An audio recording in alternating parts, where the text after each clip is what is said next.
عليكم ورحمة الله تعالى وبركاته. جينا ندوي على مباراة الجزائر والنيجر، بحيث ربحت بواحد 0-0 وتأهل غير مستحق للمنتخب الجزائري، بحيث جاو الحكام من طرف ديالهم وبان أخطاء تحكيمية بزاف، وكانت النيجر تستحق الفوز في هذه المباراة، ولكن كيبقى المنتخب الجزائري منتخب غير قوي وباغي يدير بحال المنتخب المغربي، ونتمنى اننا نطيحوا معاه في كأس افريقيا الجاي باش نعطيو واحد الهزيمه ديال 5-1، نفكروه بنتيجه 5-1 ونفكروه بالنتائج ديال المغرب، بحيث المغرب دابا ولا فريق قوي جدا، وما يمكنش فريق جزائري ضعيف انه يهزم المغرب.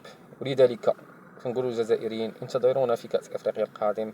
السلام عليكم ورحمه الله تعالى وبركاته. خوتي نصلتوا فينا، ما تنساوش ابوني واشتراك باش تلاقاو فيديوهات جايين ان شاء الله. سنشوفكم.